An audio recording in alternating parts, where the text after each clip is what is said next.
नमस्कार मित्रों, मैं राजेश सैनी आप सभी दोस्तों का स्वागत करता हूं नवरंग राजस्थान यूट्यूब चैनल पे। देखिए मित्रों, अपन जो पिछले वीडियो में भारत के नामकरण की जो चर्चा की थी उसमें जो थोड़ा सा पार्ट रह गया वो बात करते हैं, वो चर्चा कर रहे हैं। बाकी भारत के परिचय की बात करेंगे आज। तो देखिए, भारत का जो भूगोल है, अपन बात कर रहे हैं नामकरण की। देखिए, नामकरण में एक मैंने आपको नाम बताया था, जम्बू द्वीप। जम्बू द्वीप को ही क्या कहा जाता है? भारत खंड, यानी प्राचीन भारत की आकृति, प्राचीन भारत की आकृति जामुन के फल के समान, फल के समान होने के कारण भारत को जम्बूद्वीप की संज्ञा दी गई। यानी भारत का प्राचीन नाम जम्बूद्वीप भी था, जिसे भारत खांडे कहते हैं। क्यों? कि जब भारत की उत्पत्ति हुई थी गोंडवाना लैंड से, उस समय भारत एक द्वीप समूह के रूप में अवस्थित था, और उस द्वीप समूह की जो आकृति थी वो एक जामुन के फल के समान थी। इसलिए भारत को क्या कहा गया है? जम्बूद्वीप के नाम से भी जाना जाता है। उसके बाद मित्रों, अगला जो है वो है भारत।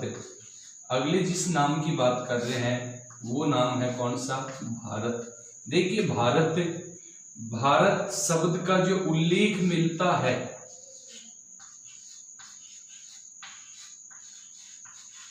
भारत शब्द के नाम का उल्लेख है श्री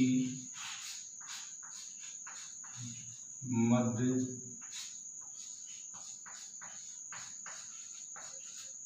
भागवत पुराण में इसका उल्लेख मिलता है। यानी भारतीय भूभाग का नाम भारत किस पुराण में उल्लेख मिलता है? तो श्रीमद् भागवत पुराण में इसका उल्लेख मिलता है। इसका नाम क्यों पड़ा भारत? भारत क्यों पड़ा? क्योंकि देखिए, भरत नामक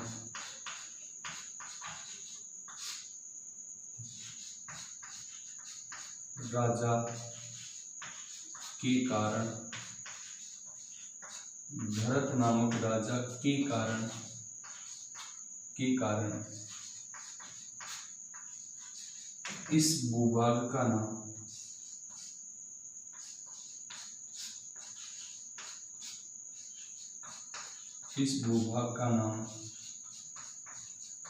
भारत पड़ा।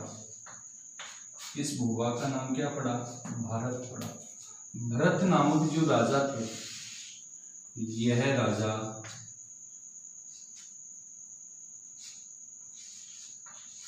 महाराजा या राजा दशरथ व शकुंतला का पुत्र था। यानी ऐसा माना जाता है कि भारतीय भूभाग पर एक राजा का शासन हुआ करता था। उस राजा का नाम था भरत, और भरत नामक राजा के कारण ही इस देश का नाम क्या पड़ा? भारत पड़ा। और भारत नाम का जो उल्लेख मिलता है वो श्रीमद् भागवत पुराण में मिलता है। तो मित्रों, एक जम्बूद्वीप, एक भारत। उसके बाद अपन बात करते हैं कि एक शब्द और आता है, उस शब्द का नाम है भारत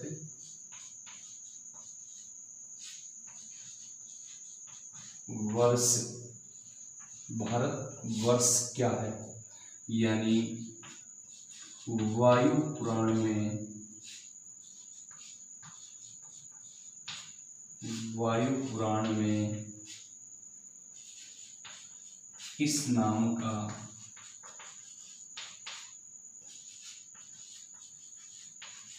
उल्लेख मिलता है। विष्णु पुराण में, श्रीमद् भागवत पुराण में भारत नाम का उल्लेख मिलता है। जबकि भारतवर्ष की यदि बात की जाए तो विष्णु पुराण में इस भूभाग को किस नाम से जाना जाता है, तो भारतवर्ष के नाम से जाना जाता है। मित्रों, आप इसका स्क्रीनशॉट ले सकते हैं।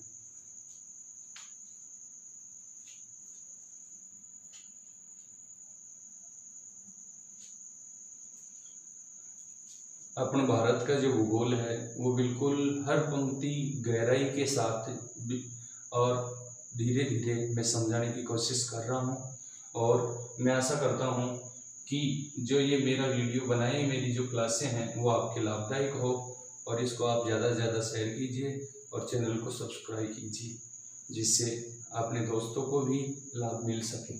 चले मित्रों आगे।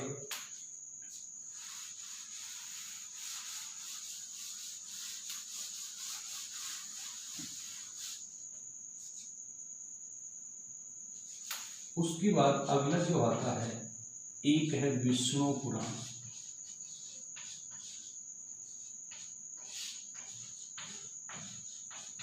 भारत में पुराण कितने हैं? 18। उनमें से एक है विष्णु पुराण। इस विष्णु पुराण में क्या कहा गया है? हिंद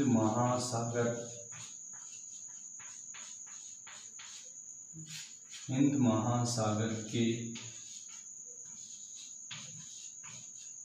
उत्तर में एवं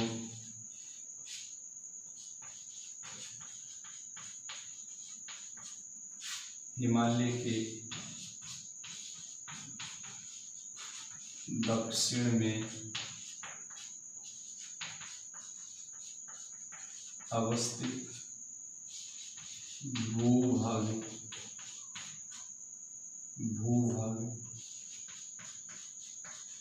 भारत के रूप में परिभाषित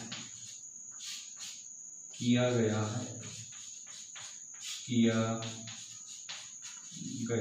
यानी हिंद महासागर के उत्तर में। देख लीजिए मित्रों, एक बार मैथ में भी समझाने की कोशिश अपन कर लेते हैं।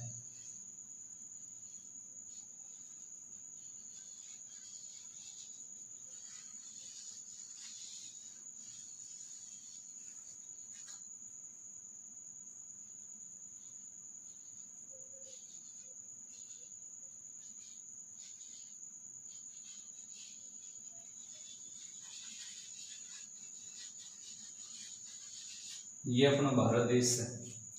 भारत के दक्षिण में ये भारत का दक्षिण पार्ट है, यहाँ नीचे हिंद महासागर और ये हिमालय। ये कौन है मित्रों? हिमालय। और ये नीचे कौन आ गया? हिंद। तो हिंद महासागर व हिमालय के बीच में जो ये भूभाग है, इसी भूभाग को भारत के रूप में परिभाषित किया गया है। और इस भारत क्षेत्र में निवास करने वाले व्यक्तियों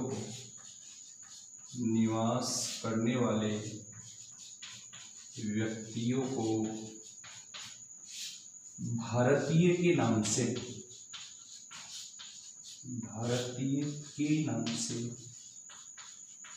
नाम से पुकारा गया है या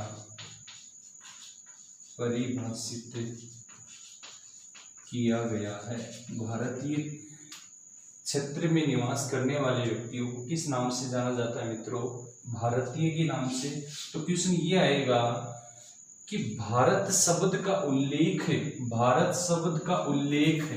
देखिए, भारत शब्द का उल्लेख वो तो श्रीमद् भागवत में, और भारतवर्ष का उल्लेख वो वायु पुराण में, और भारत क्षेत्र को परिभाषित किया गया है, तो वो किसमें किया गया मित्रों? वो विष्णु पुराण में किया गया है। तो ये है भारत शब्द से संबंधित क्वेश्चन। आप इसका स्क्रीनशॉट ले सकते हैं मित्रों।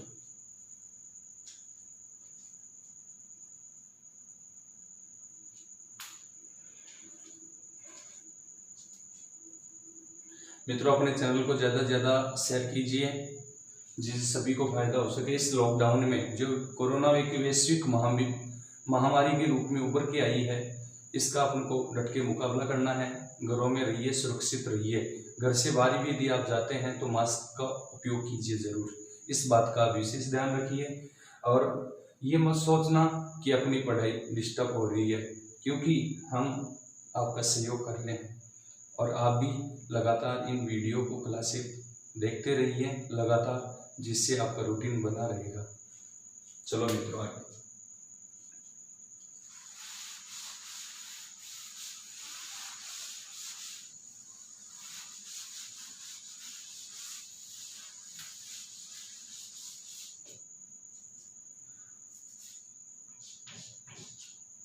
उसके बाद अगला जो नाम है मित्रों,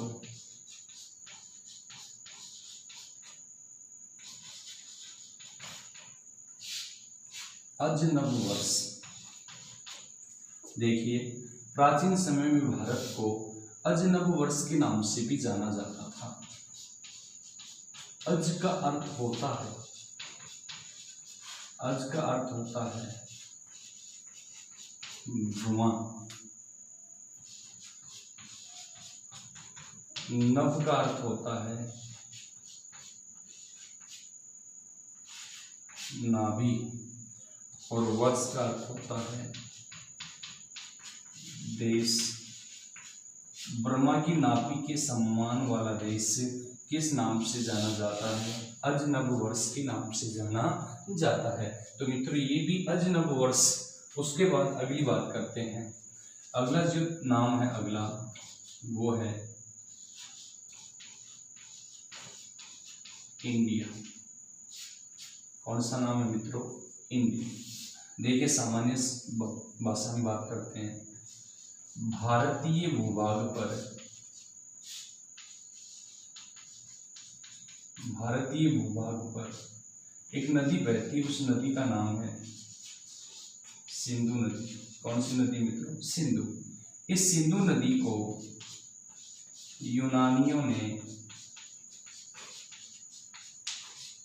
भारतीय भूभाग में बहने वाली सिंधु नदी को यूनानियों ने किसके नाम से पुकारा? इंडस के नाम से, इंडस के नाम से संबोधित किया। यानी सिंधु नदी को इन्होंने किस नाम से पुकारा? इंडस से। और इस देश में बहने वाली इंडस नदी के नाम पे इस देश का नाम क्या रख दिया इन्होंने? इस नदी के नाम पे इंडिया रख दिया।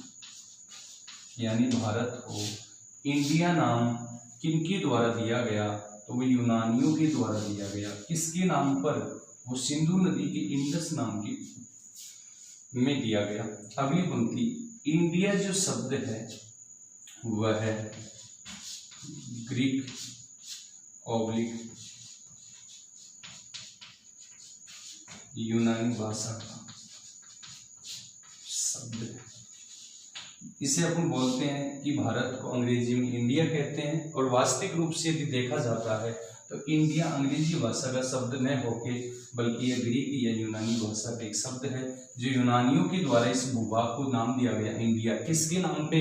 सिंधु नदी को इन्होंने क्या कहा? इंडस। तो क्वेश्चन ये पूछा जाता है किस नदी को इंडस नदी के नाम से जाना जाता है? तो मित्रों वो सिंधु नदी को किस नाम से जानते हैं? वो इंडस नदी के नाम से जानते हैं। चलिए मित्रों आगे स्क्रीनशॉट आप इसका ले सकते हैं।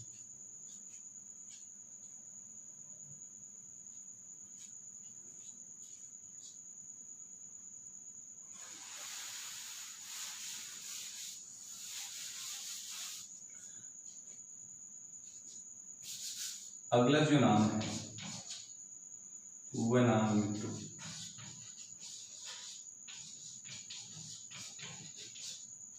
हिंदुस्तान।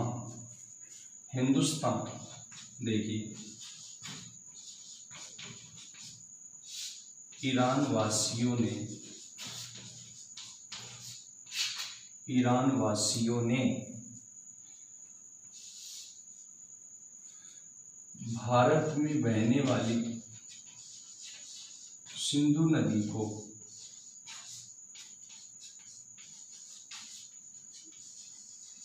हिंदू नदी के नाम से पुकारा। यानी ईरानियों ने सिंधु नदी को किसके नाम से? हिंदू।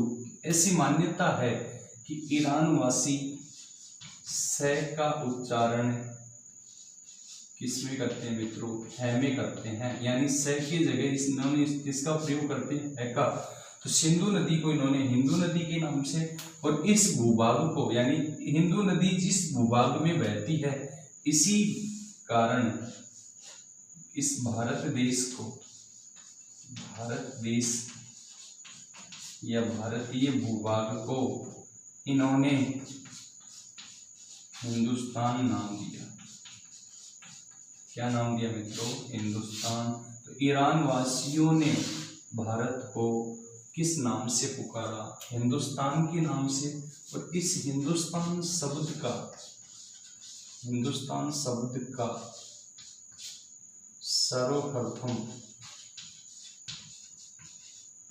सर्वप्रथम प्रयोग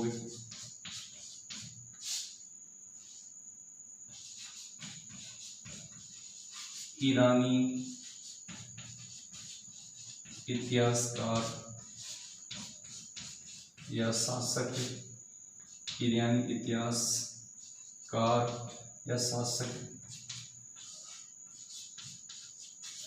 डेरियस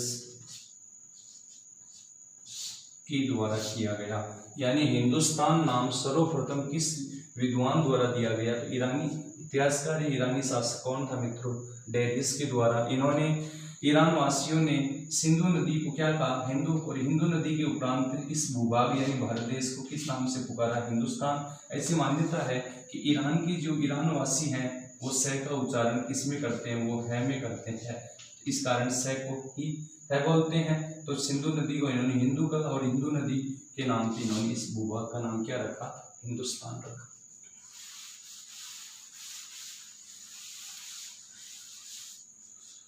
उसके बाद इस भूभाग को सोने की चिड़िया भी कहा जाता है। ऐसी मान्यता है कि अंग्रेजों के शासन से पूर्व, जब अंग्रेजों ने अधिकार किया था भारत पर, उससे पूर्व भारत एक सोने की चिड़िया के नाम से जाना जाता था। और तत्परांत अंग्रेजों ने इस सोने की चिड़िया को लूट कर ब्रिटेन लेके चले गए और इसको कंगाल बनाकर चले गए, कंकाल करके चले गए। यानी भारत अब वर्तमान में सोने की चिड़िया नहीं, बल्कि यह एक नाम मात्र रह गया। इस सोने की चिड़िया किस देश को कहा जाता था? तो वो भारत को कहते थे मित्रों। उसके बाद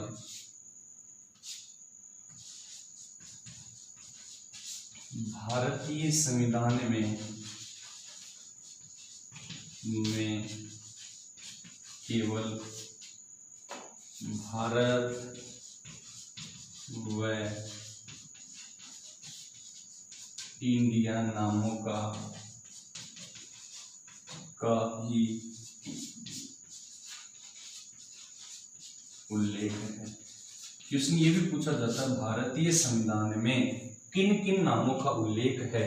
तो मित्रों वो केवल दो नाम हैं, एक तो भारत नाम और एक इंडिया।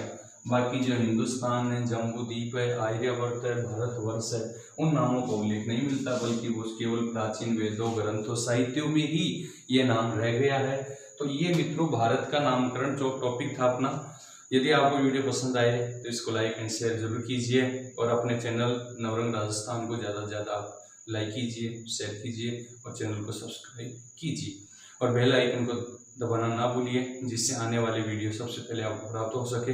और अगले वीडियो में अपन बात करेंगे भारत के भौतिक स्वरूप की, यानी भारत विश्व के किस गोलार्ध में अवस्थित है, अक्षांश स्थिति और देशांतर स्थिति की अगले वीडियो में अपन चर्चा करने जा रहे हैं। तो थैंक यू, धन्यवाद मित्रों।